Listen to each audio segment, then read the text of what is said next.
আমি লোক সমাজে কেমন যাব এই নদীর কুলে থেকে আমি আমি চলতে চলতে দেখবো কেউ যদি আমাকে একখানা বস্ত্র দিয়ে আনে। আজ নেতা ডেকে ডেকে পদ্মাকে বললেন, হে পদ্মে, আজ যদি রাজা চন্দ্রধার উলঙ্গ বেশে লোক সমাজে কেমন করে যাবে, দিদি তোমার পূজা প্রচার হবে না। তাই আজ নেতার যুক্তি শুনি জয় মা বিশ্বহরি শ্মশানে ছিল মারার বাসন, কবর বেগে একখানা বসন ছুড়ে ফেললেন চাঁদের আগে। এই তো এই বছর প্রধান করে আমি লোক সমাজে যাব। আজ বিরাট একটি শ্মশান তৈরি করে পদ্মাবতী রাজ্যপত্র শ্মশানে দিতে না দিতে পার হাতে উঠেছে মরার মাল ছাড়ে গ্রাম লাগছে। চন্দ্রধর মনে মনে ভেবেছে, এবার বুঝি আমার ভিক্ষা করতে হবে।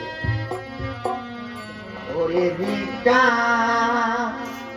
দাও হে না দুর্বাস চন্দ্রধারে রে হাতে, ওরে ভিক্ষা দাও হে না দুর্বাসী চন্দ্রধারে রে হাতে, ওরে দারে দারে ভিক্ষা করে আমার রাজা চন্দ্রধারে, ওরে ভিক্ষা দাও হে না দুর্বাসী চন্দ্রধারে রে হাতে।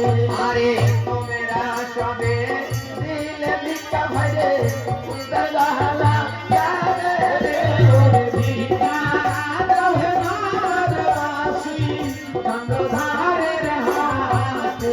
আরে ভিক্ষা করে রাজা আমার শ্মশানেতে যালো রে, ওরে ভিক্ষা আরে মাতা ছেলে চন্দ্রধার উন্নত আর পাহাড়ে, ওরে ভিক্ষা ওরে ধরো শুনে চন্দ্রধার যাইতে না করি বাহারে, ওরে ভিক্ষা আর সম্পত্তি ওরে পাতা ওই হরণে পাহাড়ে, ওরে ভিক্ষা আর পাতা হতে যায় চন্দ্রধার যায় কত দূরে, ওরে ভিক্ষা আর কিষানি কো দিল রাজা এরামের মাঝে, ওরে ভিক্ষা আর বন্ধুরে বাড়ি হইতে চন্দ্রধার কোথায় জঙ্গলের মাঝে,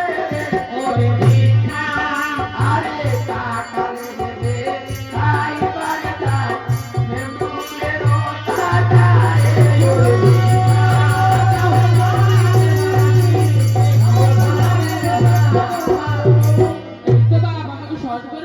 বাবা, আমি ওই কাঁঠাল ভেবে ভেবে তাকে হাত দিয়ে বসে আছি। ওই ভেবে যে আমাকে কামড় দিয়েছে, আমার সর্বঙ্গ জ্বলে যাচ্ছে মা গো। আমার বড় খিদে পেয়েছে। বেশ, ওমা, আমি যে পথ হারিয়ে বসে আছি।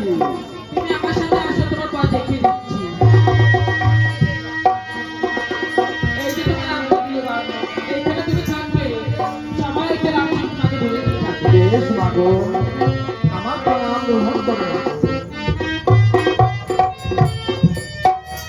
কোথায় দাসী?